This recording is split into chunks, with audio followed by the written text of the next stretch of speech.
Thank you for joining me in this short reflection and Bible study on the reading from Tuesday in Holy Week with Holy Cross. Last night we read the text of Mark chapter 11, verses 20 to 25, and reflected on the phrase, "Believe that you have received it." If you haven't had time to read the text, then I encourage you to do so. A link to an online version of the reading is available below in the video description. You can pause this video, read the reading, and then come back to the video.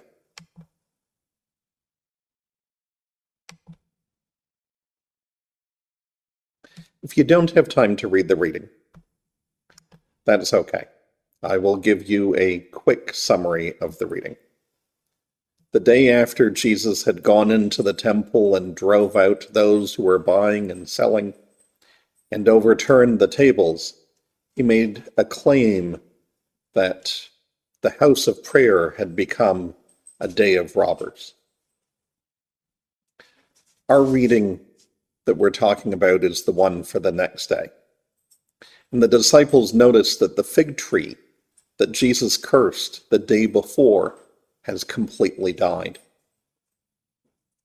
Then Jesus instructs his disciples about faith, prayer, belief, and forgiveness. I started out with this title, Busy Tuesday, as this is probably Jesus' busiest day in Holy Week. We only read and reflected on a very short portion of it on Tuesday.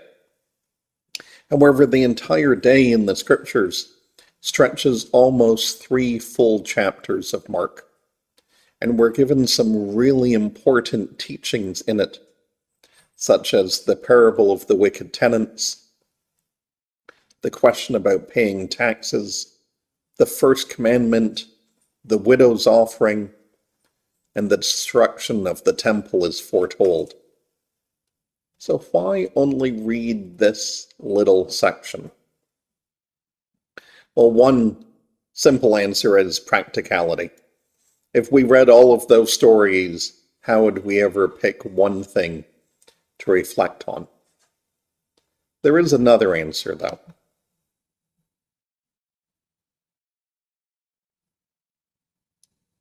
There is something really important to be learned by the story about the fig tree. And we don't often talk about the fig tree. According to Borg and Crossan, the fig tree symbolizes Jerusalem.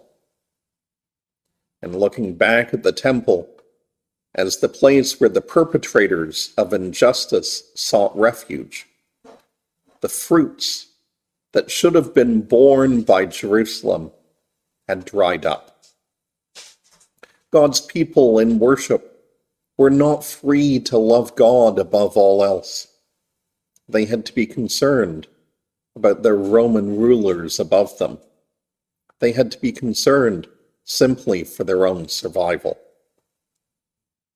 By putting the fig tree in Monday and again on Tuesday, we begin to see parallels between the texts.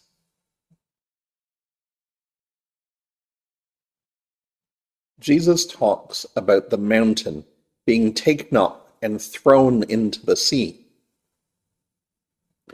What did Jesus take up and throw on Monday? Things in the temple, right? The tables, the things of the money changers. After he talks about the mountain being taken up and thrown into the sea, he instructs the disciples with this from Mark 11:24. So I tell you, whatever you ask for in prayer, believe that you have received it, and it will be yours. Here's how I would rephrase that. If you ask for a place to truly worship, believe that you have it. If you ask for a time when Rome doesn't rule over you, Believe that you have it. Now, I know that belief may not change the reality. However, it will change how you interact with what cannot be changed. Which leads us to today's question. How does believing something is true impact how we respond to a situation?